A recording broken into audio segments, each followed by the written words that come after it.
Hey guys, Dan here. I just received this box a couple of minutes ago and I thought I should share it with you. We're going to be unboxing this kit today, and if you're not sure what it is, this is the Atlas Gundam from Gundam Thunderbolt, and this is the P-Bandai Bandit Flower Edition. So as you can see here, it is the standard P-Bandai style of box where it's printed in one color, and there's not too much going on with the box art. We of course have the kit right there. And unfortunately, the post office did do a number on this one here. The box I got it in wasn't damaged, so either it was the post office or maybe it was the shipper. So before we really get into this, in case you're curious what makes this different than the standard release of the Atlas Gundam, it really comes down to two things. This runner and this sheet of water slides. So this is, in my opinion, the perfect way of doing a P-Bandai kit because it's just a really small difference and it doesn't really matter that much.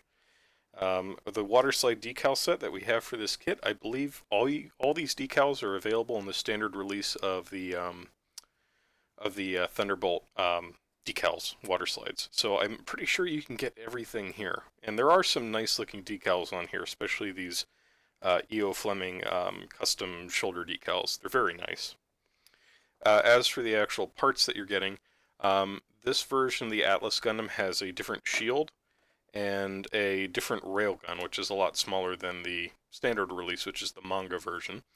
We also have these verniers here that fit on the wing binders, the boosters, whatever you'd like to call them. I call them banana boats. These sit at the ends of the banana boats instead of the more Thunderbolt Gundam-esque rectangular thrusters. But the rest of this kit is essentially just the Atlas Gundam.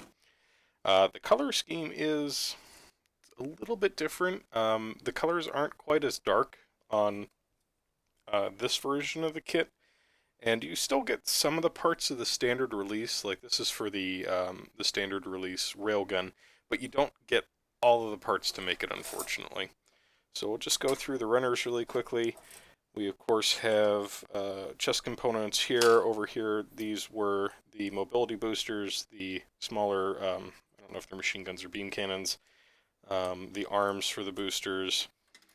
We have a nicely detailed chest here, actually, so if you take off part of the chest component, you can actually see where the pilot would normally sit. Yeah, just different chest parts here. Some of the exterior armor. These are the details that fit on the shield, so unlike the standard release where it uses 3, this shield only uses 2. We have some joint material here. This kit has a really interesting inner frame in case you're not familiar with it.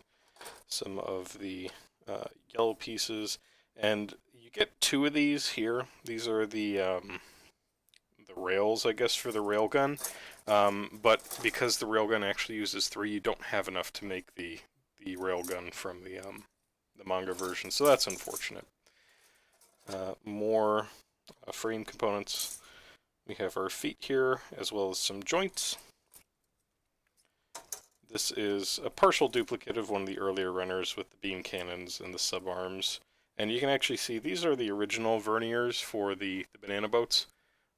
They're rectangular, and they're very similar to what you would expect to see on the Thunderbolt Gundam. So just a quick change out between rectangular and round.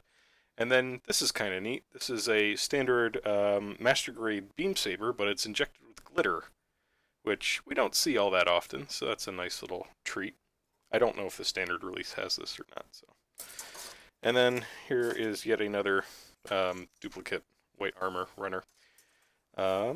And we can pull out the manual. This is actually a unique manual, which is kind of surprising because, as we could see from the parts, there aren't all that many differences between this and the standard release. Sometimes Bandai will just release a standard manual with a supplement that it says change this step and that step. So it is interesting to see that we have this unique manual, and then we have the decal scheme here on the back. And unfortunately, this is all in black and white. Sometimes you get lucky with the P-Bandai manuals, and they are in color because the boxes aren't. So that's it for this kit. The 3 unique parts of it, and maybe that beam saber if I can find it, maybe this too. This is all you're getting for your extra P-Bandai money for this release. This kit I am doing as a commission for one of my patrons, Gabriel. He is signed up to be the very first high commission patron, so he will get this commission for free. I also have a master commission. If you'd like to sign up for that, you can get a monthly master grade completely commissioned and painted for free. So yeah, this should be an interesting build. I'm going to be working on this in April, and I definitely will have it done by the end of the month. I'm working on a masking tutorial for my patrons as well, and if you're not familiar with this kit has a lot of masking involved with it, so it should be a good reference for that tutorial. So thank you very much for checking out this video, guys. I'm sure I'll have a work in progress update up before too long. So till then, stay tuned and enjoy the videos. Dan out. Thanks for making it all the way to the end of the video. If you haven't already, like, comment, and subscribe. If you'd like to support me in a more personal way, and get yourself some sweet rewards, click on that Patreon link.